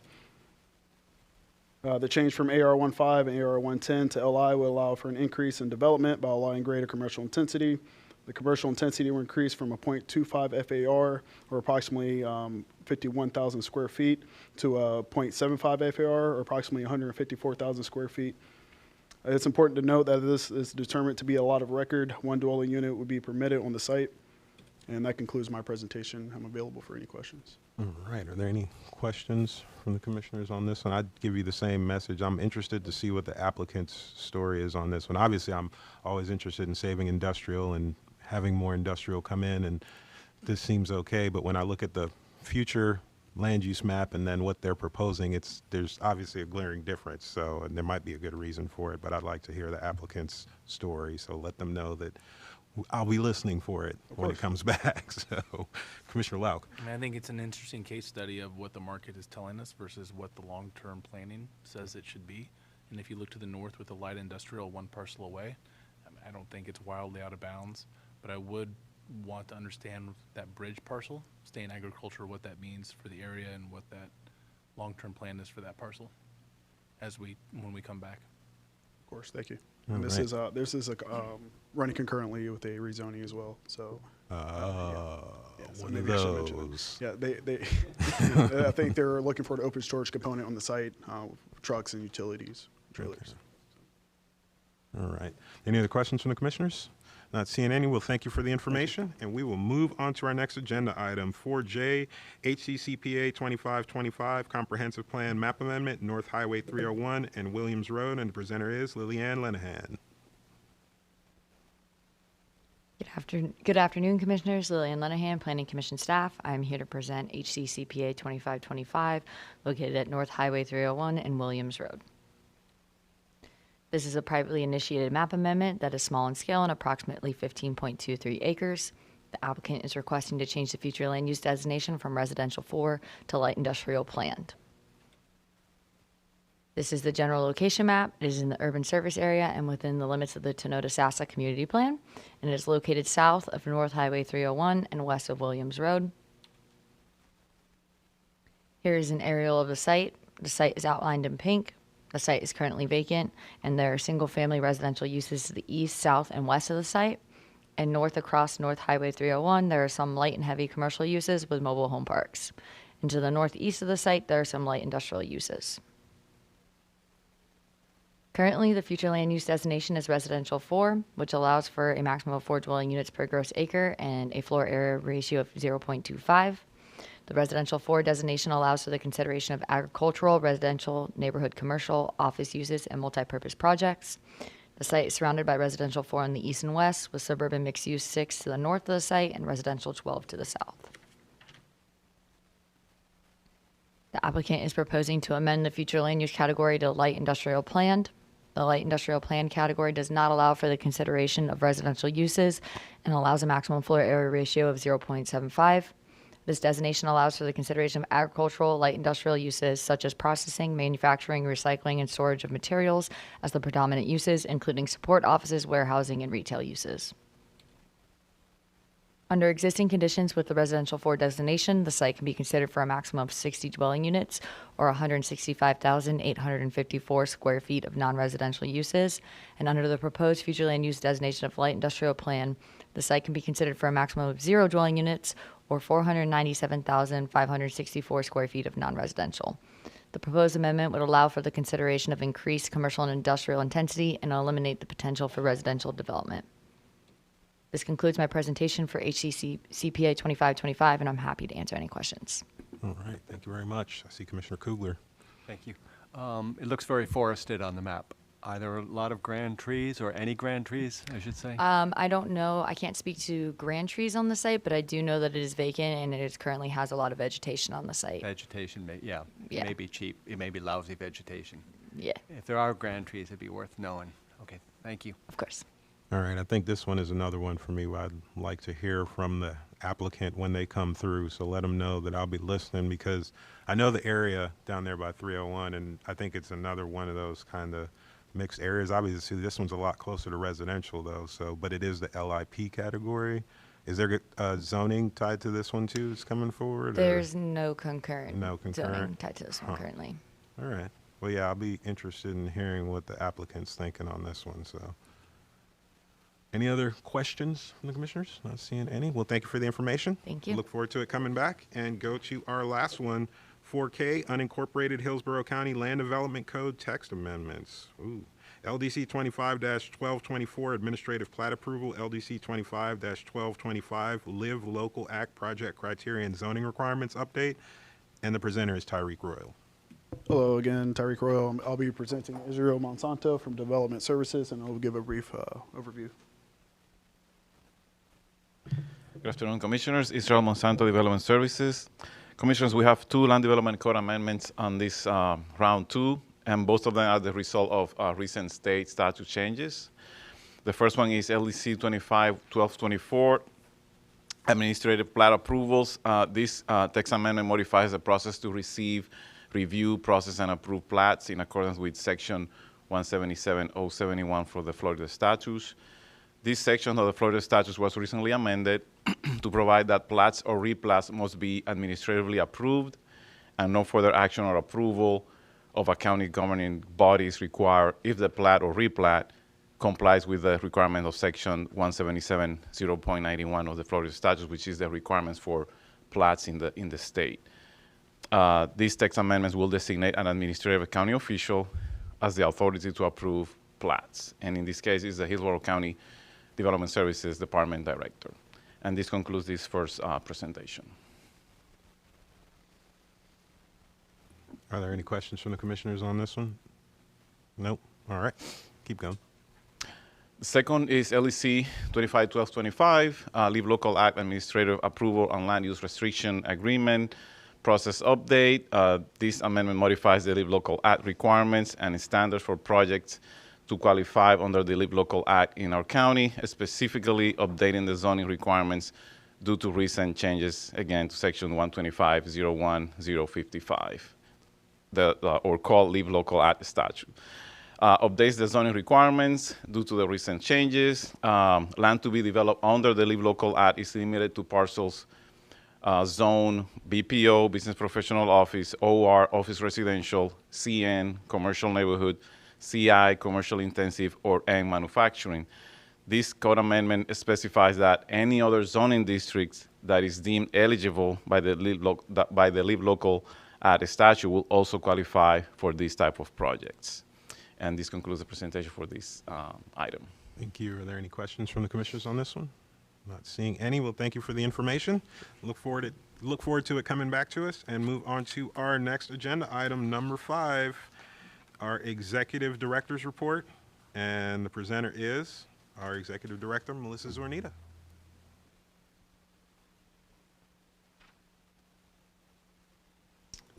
Good afternoon, Melissa Zornita, Executive Director.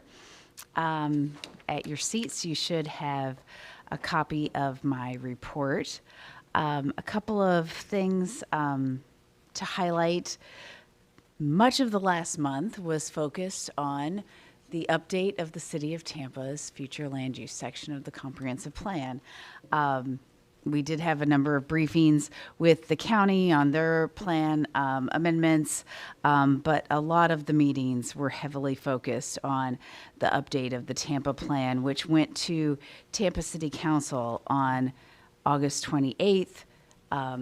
Ultimately, they decided to continue the future land use section to another special call hearing in February. We worked with them on that date for a number of reasons. We pushed it out that far because there were a number of changes that they asked for. Based on the public comment, they asked us to relook at probably about a dozen policies. They also asked us to narrow the number of transit-ready corridors where that density bonus would apply. But at the same time, as you all have been aware through a number of the other items that have come before you all,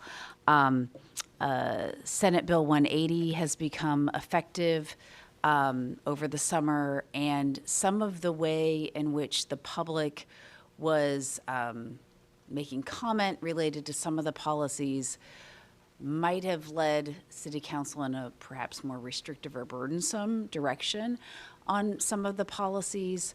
So we wanted them to take some more time on those, and and let us bring that back in light of their legal team's going to be making a presentation on the 17th to them about that.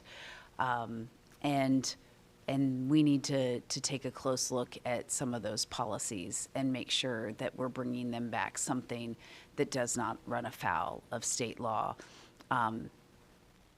It may be that we need to just retain the policy that we have today, if that is the best approach. You know, that's what we're going to be looking at over the next couple of months. And then they did ask that in October, we come back to them with a timeline of what that will look like in terms of producing another draft and having something available to the public.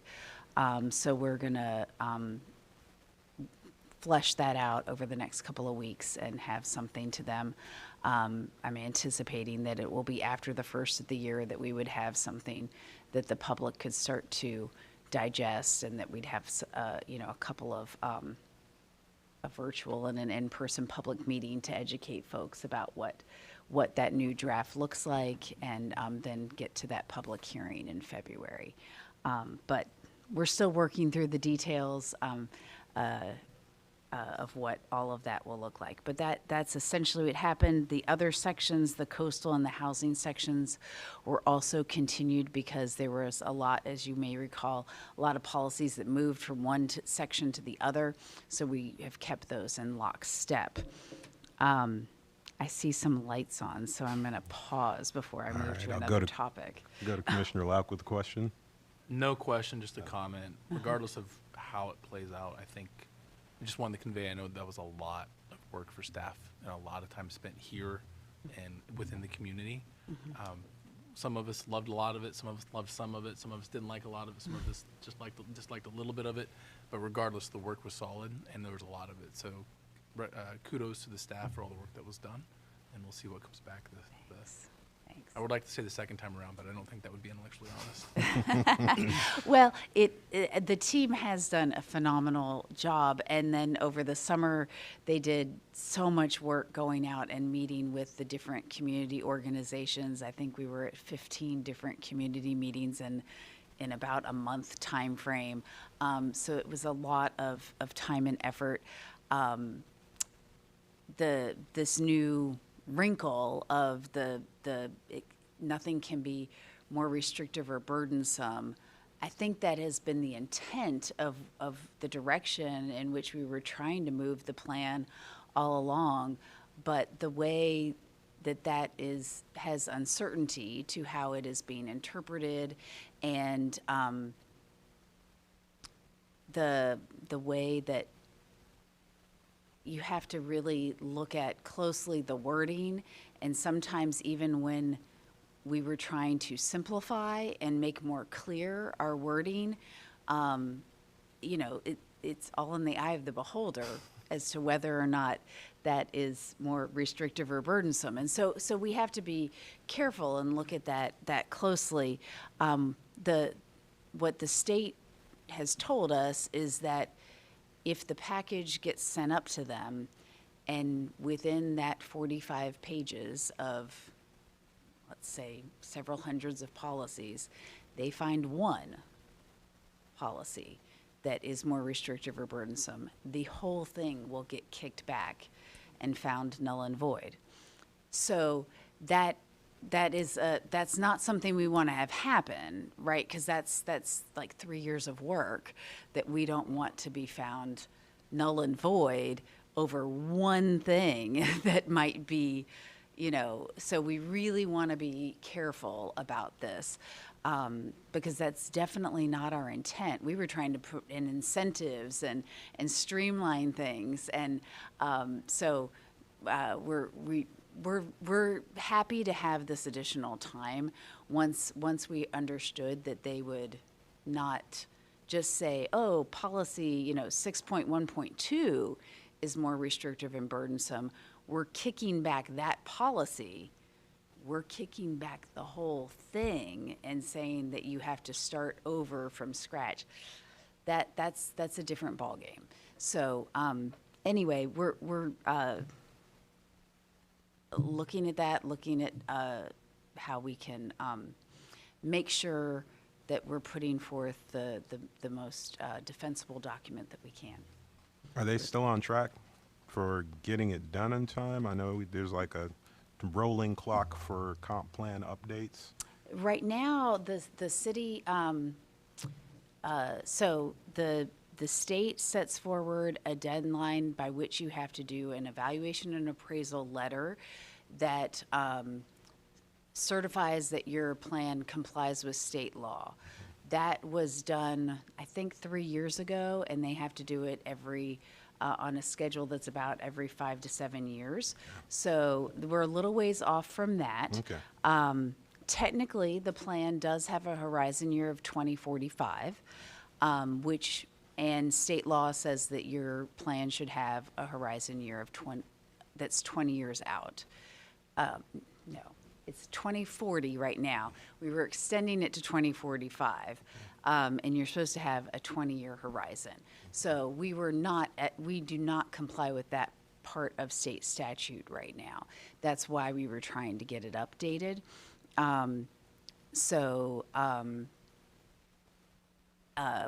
We would like to have it move forward as soon as possible, but there's not a specific deadline that they're trying to meet right now. Okay, and are we budget-wise, because I guess I'm also on the budget committee, and I don't want this surprising at the end, but we put a lot of time and effort into. Are we still okay budget-wise with this?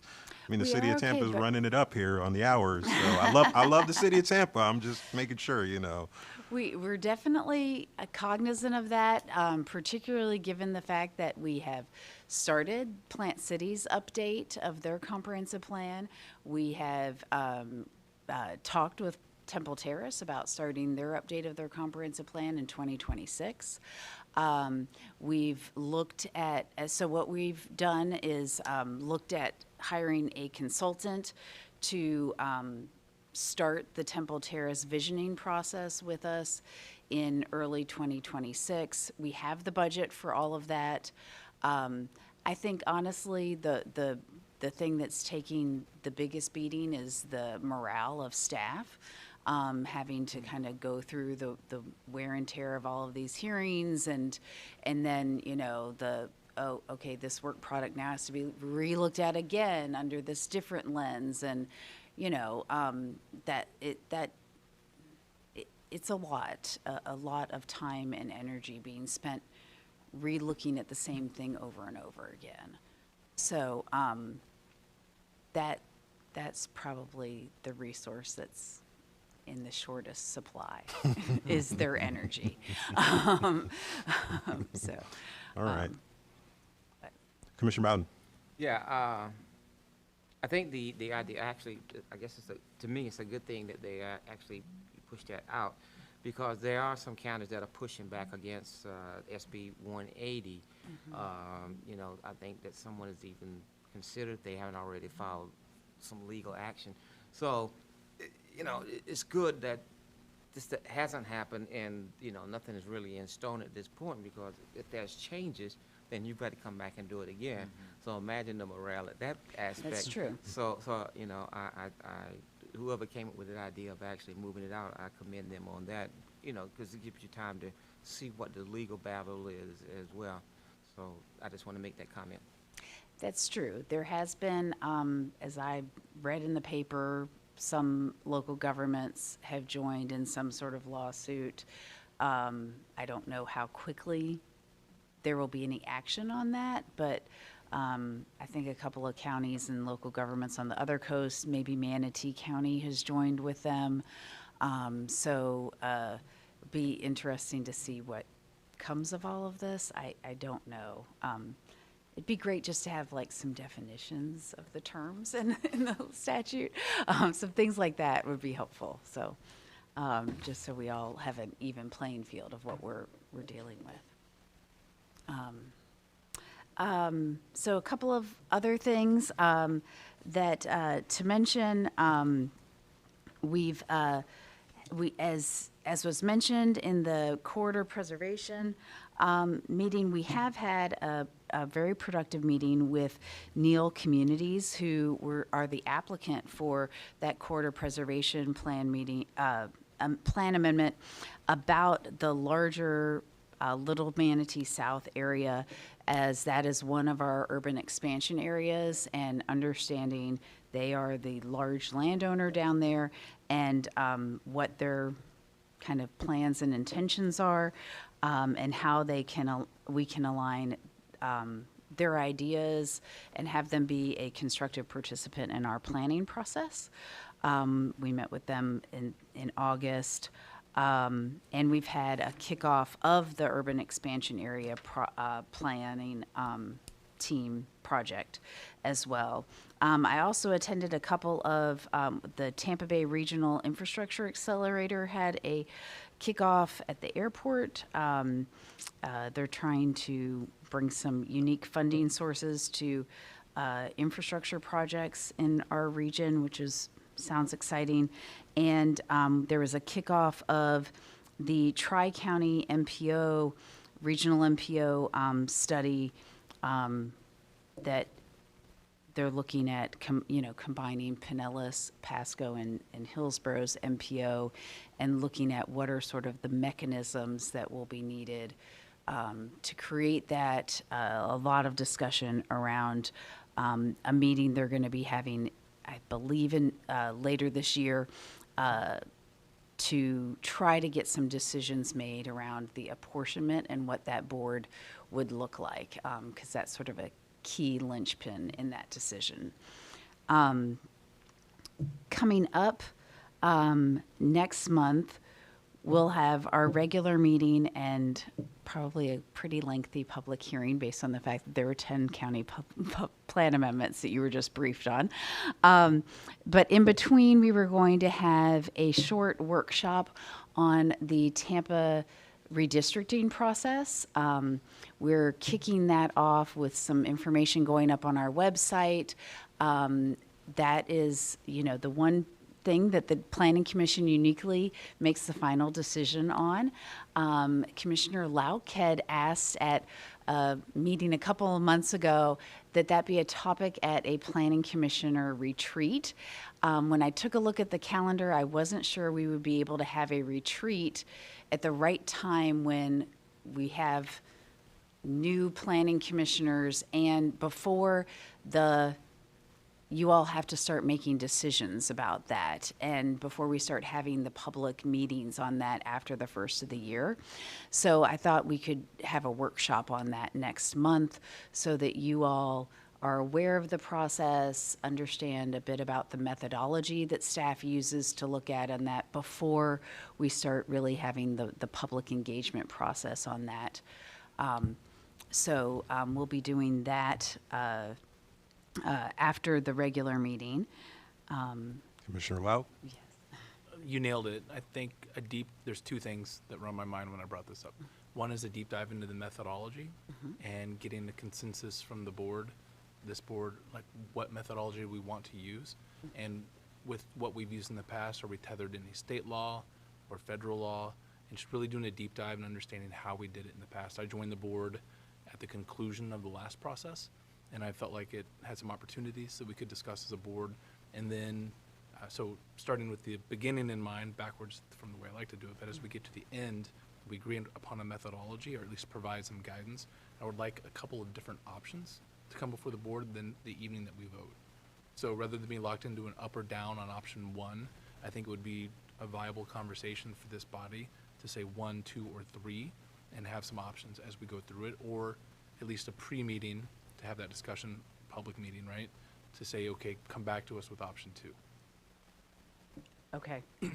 That's great feedback, because that is the process that we use with the public, is we typically have a number of scenarios that we're sharing with the public, and maybe we can, I'll talk with Yassert about maybe there's an opportunity where we can bring those scenarios to you all, get some feedback from you all, so it's not just up or down on that final. Right. Yeah, And I'll I be like that. very transparent here. I'm concerned about using race as one of the baselines that we did in the last one. If we're going to use something like that, I would prefer to look at maybe income distribution versus race. So I'm just putting all my cards on the table. Sure.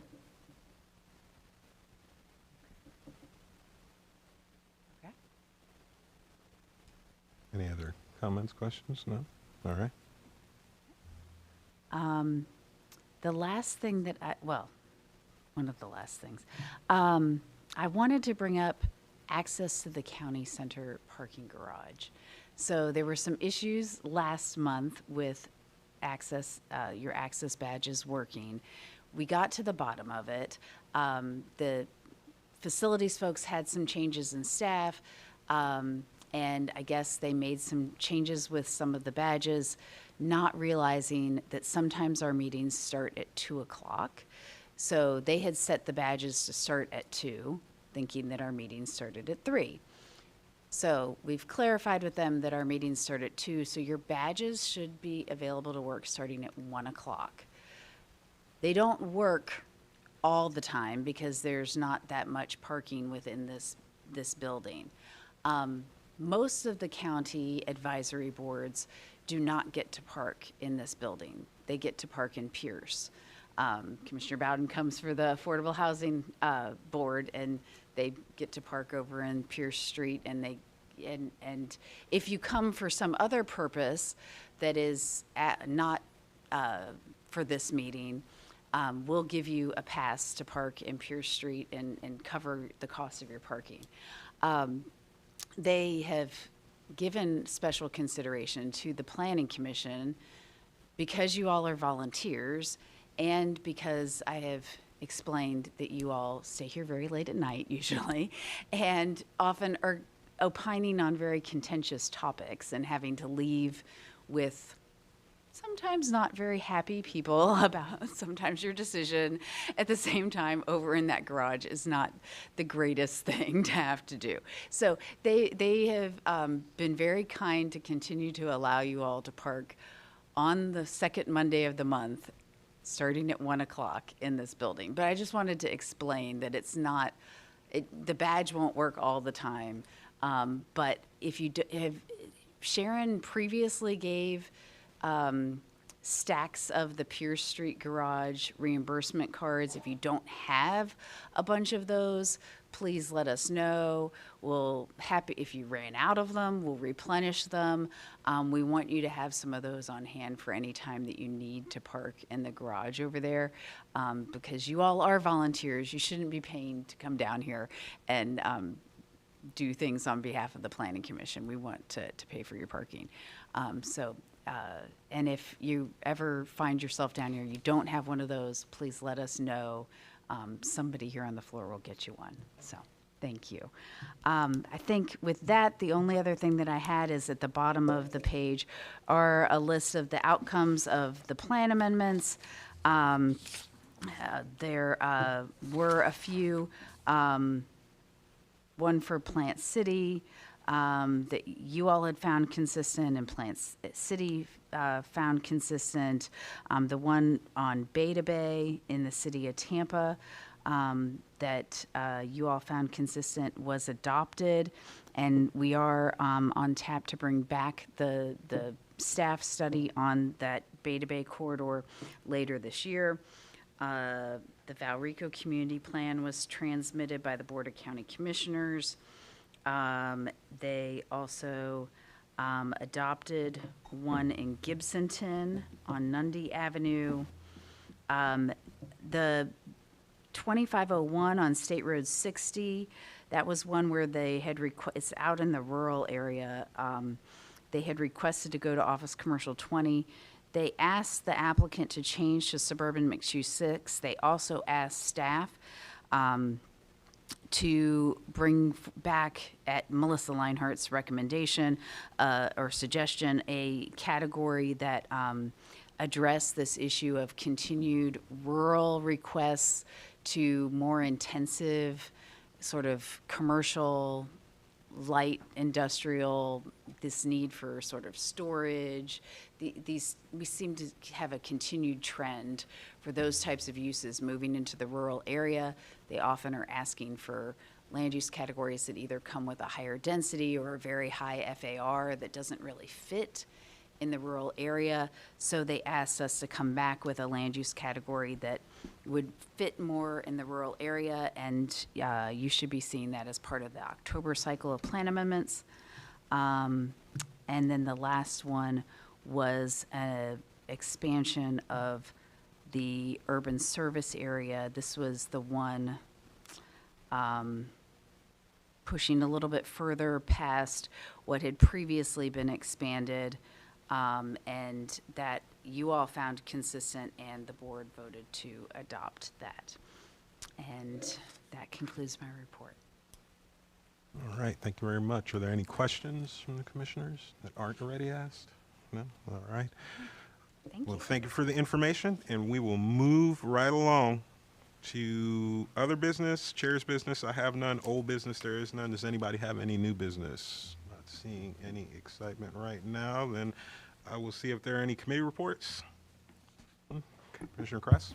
Yes, I have a committee report from the Public Information Committee with some suggested talking points. They don't trust me to do this on my own. It's mainly just a reminder about the 43rd Planning and Design Awards ceremony that's on October 23rd. I think all of us got a calendar invite for that, starting at 5:15 at the JCC. This year there were 29 entries submitted. So we'll find out that night who the winners are. Don't forget to get your tickets. Let's see, planning commissioners, the date should be on your calendar. We know that. And then last thing is the sponsorships are still available. Thanks. All right, thank you very much. Any other committee reports out there? Yes. Commissioner Bryden, don't do your mic about it. Sorry about it. Yeah. Affordable Housing Advisory Board. Basically, for any of you that you don't know, Robles Park, they're going to start the demolition, I think, this month, if I'm not mistaken. And if you're familiar with that, Robles Park actually sat on Zion Cemetery, so that they've already evacuated, relocated everyone, so they're going to start that demo on the portion that they had ownership of. Also, Commissioner Cepeda is working with the veterans and on veterans housing, specifically affordable. And that's about it. All right. Thank you very much. Are there any other committee reports? Not seeing any. Then we will. I didn't make it to the TPO meeting. I will be at this next one coming up tomorrow or the day after. So it was a special meeting. I don't think there was too much going on at that last TPO meeting. You have an alternate, right? Yes, yeah, but it was an emergency miss. It wasn't a planned miss, yeah. So. One of the rare ones. I do it every now and then. I am human. So. Are there any other committee reports, questions from the commissioners? Not seeing any, then I think that is the end of this one. So we will see everyone back here at, is half an hour enough? 5:30 p.m. for our public hearing for Plant City. And at 4:53 p.m., our regular meeting is adjourned.